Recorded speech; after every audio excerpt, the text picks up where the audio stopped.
This is the People's Water Board Coalition Water Wednesday webcast for June 1st, 2022.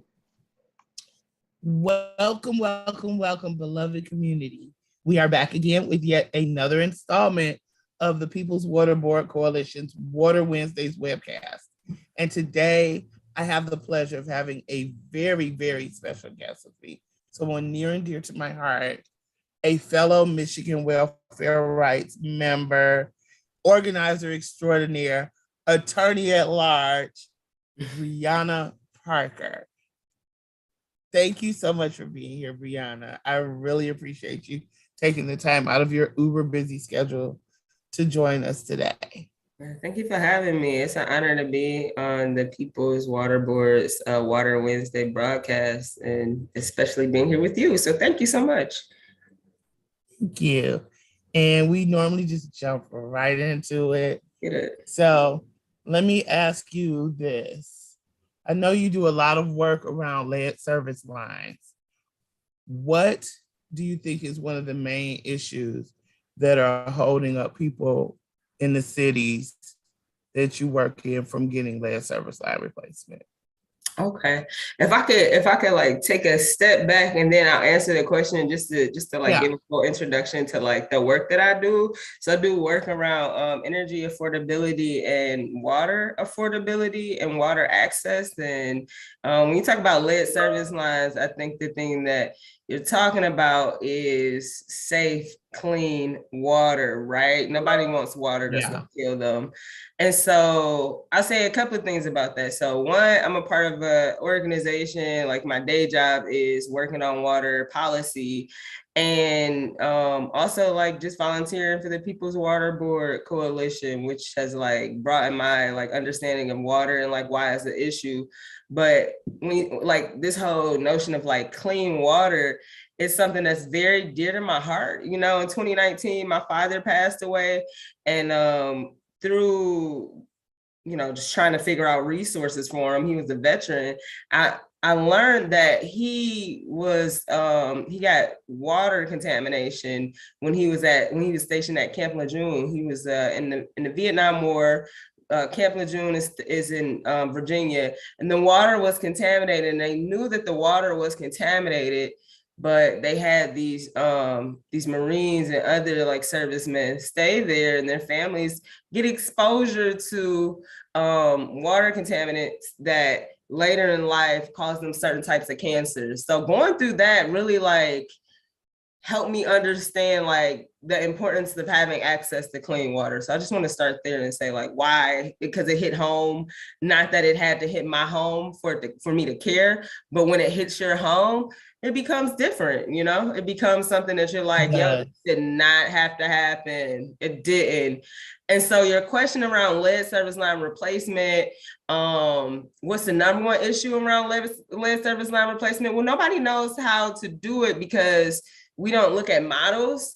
And so there's a model of like replacement of lead service lines, right? In North New Jersey, they've replaced all their lead service lines. And so it's not a question of funding, because I think the money's there. It's not a question of like us having the ability to get it done, because we know we can get it done, because if North New Jersey got it done, we can, but it's the relationship building that needs to happen in order for it to be done successfully. The community engagement, the talking to your neighbors and using the community, like somebody that has their lead service line replaced, having that conversations with them, and then like allowing them to talk to their neighbors. We don't utilize that. We don't talk to each other. Yeah.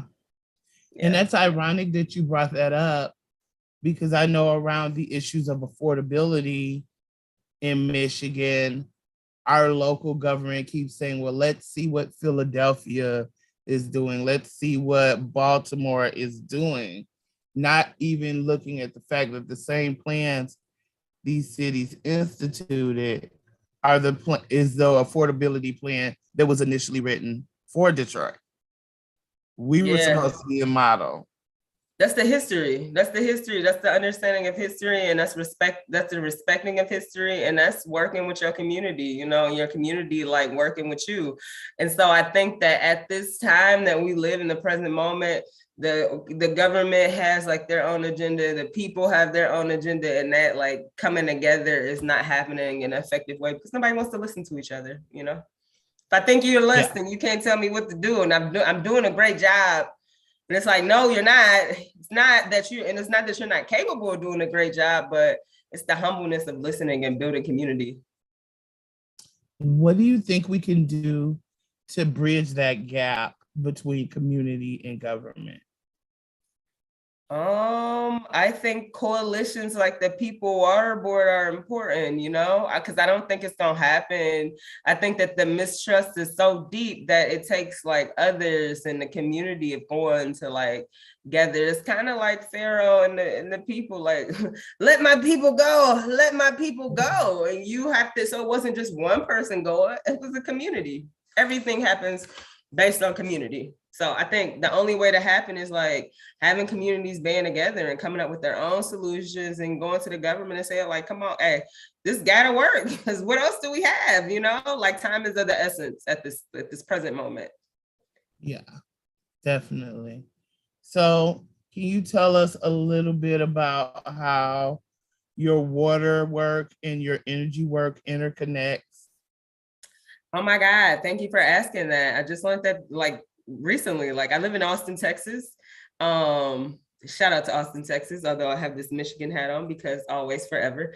So living in Austin, every year the grid goes down. Like it just goes down. Like in the wintertime. I mean, it was when I first moved here, it was like a big winter storm where people died, because we understand that extreme heat kills people. Extreme winters are harmful for places like Texas because they're not used to it. I mean, we have extreme heat.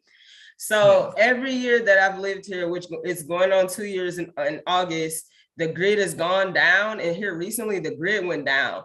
But for my current work, I'm working on this panel. It's a water panel around LIWAP, and I've had the great opportunity to work with people from like that understand like how water utilities run, and so I got the understanding that whenever the grid goes down, right, the energy grid goes down, the water, it's connected to the water. And so then there's boil alerts, because all of those things are connected, just like water, housing, and energy is connected. The same with the utilities, they're all connected. If the grid doesn't run, then you don't have access to clean water, because it's treating the water all the time. So that was something I learned. So that's why I love this work, because you have to learn something every day. It's like, so you need both. Let's work together, you know? Yes. It's community in that too. Yeah. So for people who don't know what LIWAP is, can you tell us what that is? Yeah, thank you for asking that. So I'm sure that most folks are like aware of, well, maybe not, but there's benefits that come with it. But the low income household energy assistance program. So here recently, last year, through the American Rescue Plan Act, there was a 2-year pilot program. It's called the Low Income Household Water Assistance Program. And so instead of LIHEAP, we call it LIWAP. And so it's to help households, particularly those with high water burdens, with their wastewater and water bills. And different states have different funding. The federal agency that's going to be like providing it is the Department of Health and Human Services. And so, I know in Illinois, the Illinois Department of Commerce and Economic Opportunity is going to be administering it. And so I am almost certain that the Department of Health and Human Services in the state of Michigan will be administering it to the water utilities. And it has some barriers, but it's another water benefit that folks can use if they find themselves needing assistance. Okay. Well, that's good to know that there's another resource. We do know that assistance is not the same as affordability, but it can be a step in that direction. For sure, for sure. I mean, assistance is just like, it's like you're bleeding, right? It's the small Band-Aid. It will not fit the whole wound. Matter of fact, it's gonna fall off, but it's there. You know what I'm saying? And it feels good. And the distress and the emotional distress that comes with not being able to afford things and not meet your basic needs. It's horrible. So it's something, but I think the work of like the federal government providing a floor for water affordability rate structures throughout the country, that'd be great. We hope that happens. Gonna work towards it. Yeah. So you were saying how when the grid goes down, it affects the water quality. Yes. Why does it affect the water quality? Because the water is being treated through the water. So let's not go any deeper, but what I understand is that the water is constantly being treated in water treatment plants. And so when the grid goes down, most things like shut down. And so water treatment plants do. And so they say boil your water because we haven't been able to treat the water. Wow. I'm still learning. I plan to, next time you have me on, I could tell you a little bit more. So give me some time. Okay. But I think the point that I want to make is that everything is so connected to each other. That's why the need for things to be affordable is so important, especially for people that aren't able to afford it, especially as we go deeper and deeper into like this recession that we find ourselves in with high inflation. Yes, definitely. For sure. And just the fact that the thought of your water not being treated in the midst of a pandemic is doubly, horrifying. Yeah. Like, that's just too much, Yeah, that's why it's a really big need right now. So like with the not Build Back Better, but the bipartisan infrastructure law, that it's going to like give utility, it's going to give like, it's going to get funding to like upgrade the grid and all of these things. And so the hope is that most states take advantage of it so that their grid can be updated, like Texas, which they may not use the funds, that's the thing. Things fast doesn't mean that people like opt into it on a state level. Well, shout out to federalism. Yeah, let's hope that they do. We gotta make them. I just want to say this before you say something. I just want to say nothing works unless we all work it. We got to work the government so that they can figure out ways to incentivize utilities to actually use the funding that's coming to help people to stop the bleeding. Yeah, definitely. So I know you do work like across the country and especially in the Midwest, but you live in Austin. So can you tell us what are some of the maybe assistance programs that are available for Austin residents? I can't tell you what's available for some Austin residents because like I live in an apartment and so I'm not aware of any of the assistance programs, but I can tell you about like models of assistance programs across the country and what Chicago has, because I'm sure you guys like have it down for Michigan. So in Chicago, they have a utility bill relief program, and that program provides a total forgiveness of debt after 2 years, but you have to pay. You got to pay your bill and be current on your bill. And sometimes the program, like depending on like when you get in, can be like bundled with other programs, right? So that's the utility bill assistance program that used to be a temporary pilot, but Chicago made it a permanent program last year.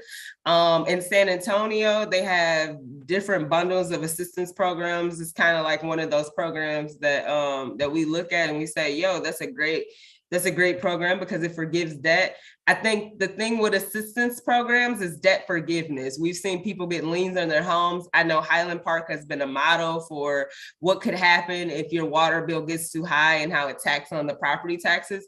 So we're seeing that across the country, which is very unfortunate because people having the ability to have housing, it definitely affects Black people and brown people more, but more Black people are affected by it, where they have a lien on their lien on their taxes due to water, and foreclosure is at risk, which causes more distress. So I say one of the things to look for with assistance program is debt forgiveness,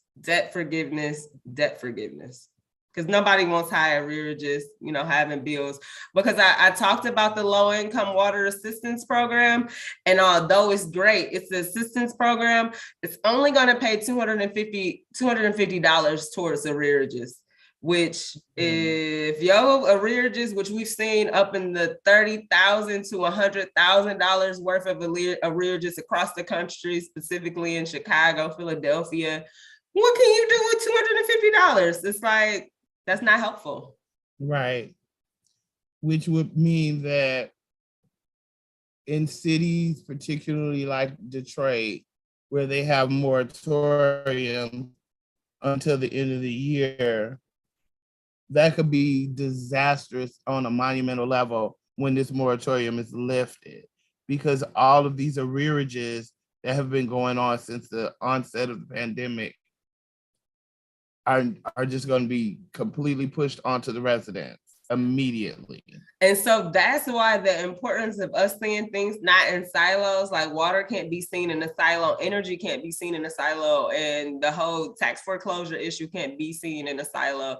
Partnering with groups that's working on tax foreclosures and have information about those things, because it's coming. And, if we're prepared, because as communities, if we're all talking to each other, then we can stop the bleeding ourselves, because we're the only ones that's going to stop it.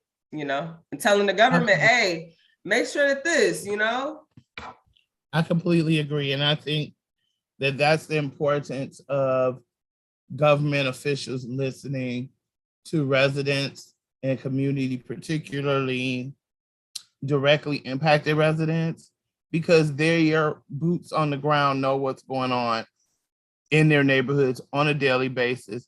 They know the struggle of the people. So what do you think as organizers we can do more to bridge that gap between the communities and our government officials?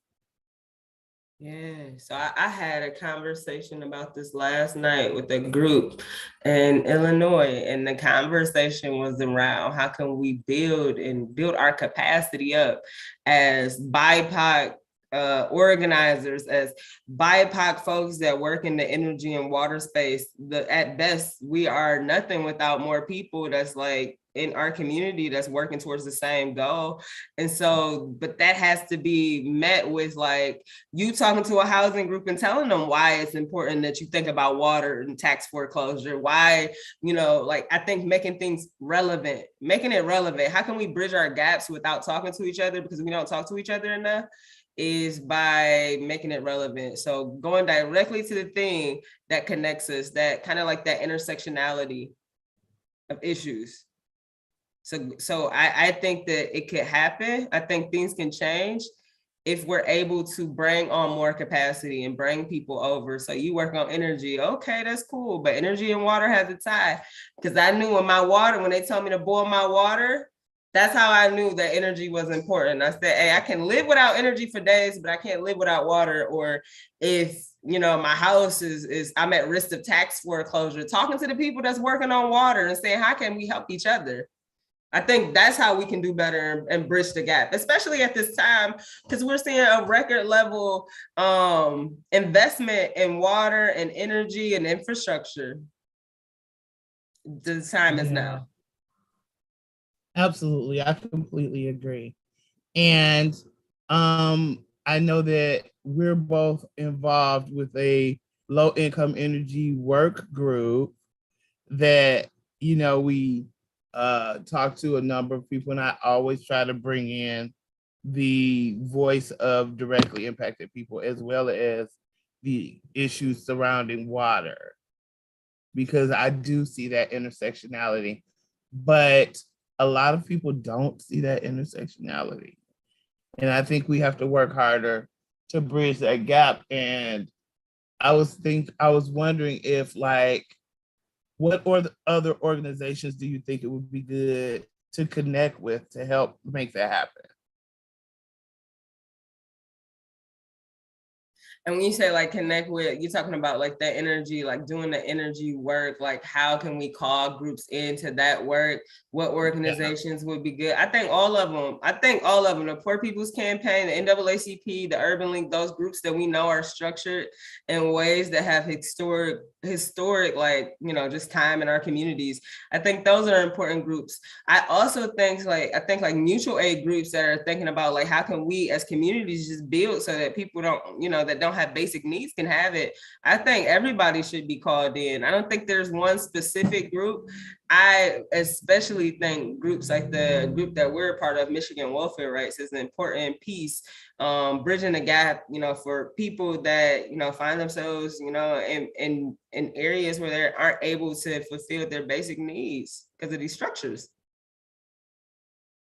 And how do you think we could call in communities where maybe they don't have a Michigan Welfare Rights or a People's Water Board Coalition or any particularly structured grassroots organizing platform for that community?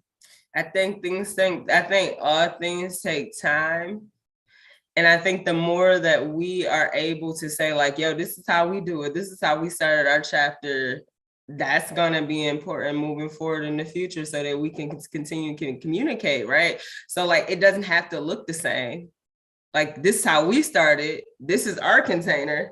You can build your own container, but we gotta build it. I think that they don't have to have it initially, but I think an organizational structure is important. It can look different. Could be freer. Yeah. Everything could be freer. You know, we're living in a time where people want to be free, and that's important. But I think structure is still important.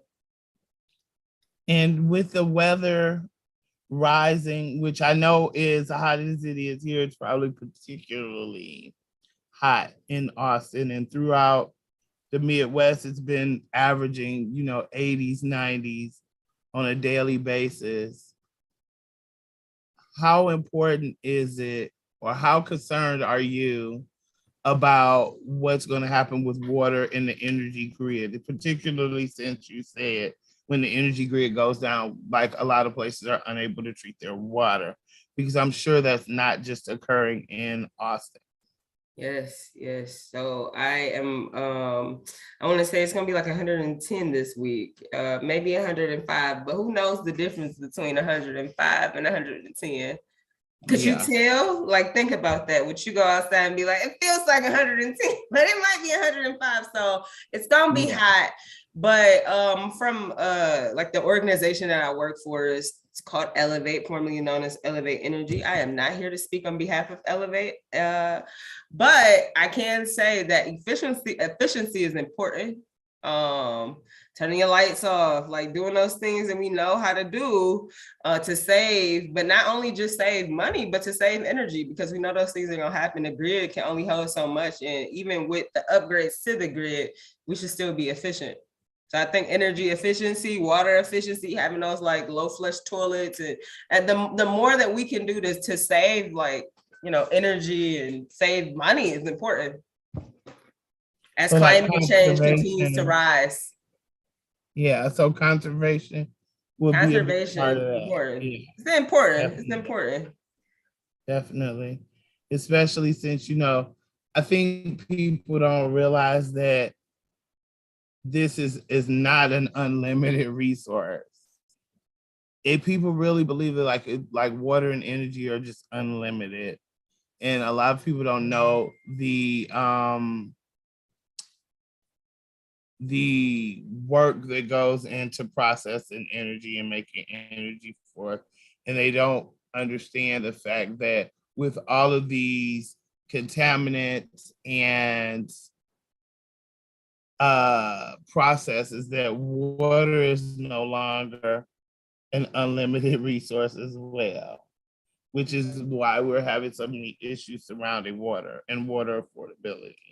Yeah, so it's two things I want to say about that. So one, you don't know what you don't know, and corporations have been doing things to the water, to the food, all of those things for years and years. And so I can say as the common lay person, you don't know what you don't know. So I think that those common lay people, we don't know. Like I just learned that this year. And so I'm grateful for learning. But the corporations definitely have been polluting for years and years. And the water is like becoming like scarce and that's a real thing. But, I think it starts there too. So it starts with us doing what we can do. And also like holding these corporations and these governmental entities accountable for allowing corporations to just be greedy and mess up our water, mess up everything. I mean, right now gas prices are super high, and that's going off left field, but they don't have to be. Just like every time there's a rate case for like your energy, every time like the water goes up, other things, And what do you think we can do as organizers, as residents, to uplift those points that you just mentioned around how things don't have to be that way and what we can do to try to institute change? Change is inevitable. What can we do? I start like I'll say, when we started, the importance of talking to your neighbors and just building communities everywhere you go. That's how we can change it, because like once you get multiple people like you and I together and we talking, and so like I've learned something from this conversation. I'm sure you've learned something from the conversation, because that's how powerful it is for people to come together on one accord. So find ways to communicate, utilize spaces that you don't think it as a space to talk about, have certain conversations. For instance, like going to church and having conversations about your energy, going to church and having a conversation about water, like their community spaces, utilizing all the community spaces and really coming together to figure out how we can live and thrive, because we can. Yeah, definitely.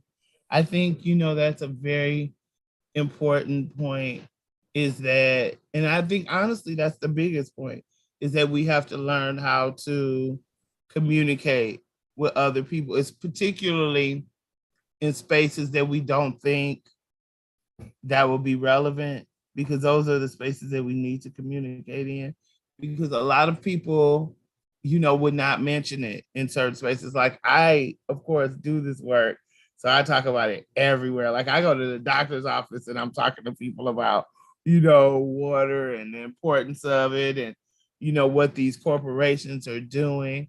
So I think that that's a very good point, that we have to be intentional about bringing this up in spaces wherever we go.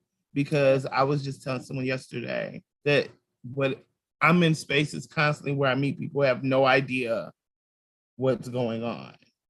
And you can't fight something that you don't know or understand what's going on with it. So I think that's important. Yeah, and if I could say one thing to that, I also think that sometimes people aren't even like, they're talking about it, like they're there, but then once you say like, "Oh, girl, you talking about water? You talking about energy?" and they're like, "Oh, well, here are my issues." Yeah, it opens it up for them to vocalize a little better. It's having that awareness, something you're not aware of, what you're not aware of, but sometimes you like right there. I absolutely agree. And I just think that, we have to just continue to be intentional, to draw in other organizations. You brought up a lot of great points, as well as great next steps that we could do. But if you had to summarize it overall, what would be some next steps you would advise people to do? Keep listening to this show, okay? Find others like it, just to plug in, just to be like plugged in and like become aware. Continue to like go to those spaces after you become aware, and spark up conversations. Everybody's a leader. Everybody is a leader. Like we have our leaders and we honor them and we respect them. But everybody is a leader in their own life, in their own community, like in their community, like everybody's a leader. Just raise your voice, don't be afraid to take up space, because more, once you start using your voice and take up space and, talk about things that are real and like, especially always uplifting basic needs. And yeah, I think that's it. Just going to the spaces, staying aware. If there's a rate hike, there are groups that's working on that. If there is like issues with basic needs, there are groups. If we just look and we build those up or build new ones and partner. Important. That is such a great message to end our this episode on. I do want to thank you so much, Briana, for taking the time out of your schedule, because I've seen your schedule. I know it's very busy, so we do appreciate it. And to our viewers, we hope that you tune in for our next show and continue to stay tuned in and plugged in. And we want everyone to take care of each other, stay safe, and remember to stay afloat. Thank you. I have one question before we. Yes. Can I come back another time? Yes, you can. We don't have to schedule it now, but I think I got some things on the horizons that I would love to talk about at a later date. So, okay. We would love to have you back on, most definitely. I've had a great time. Thank you all, and y'all, peace.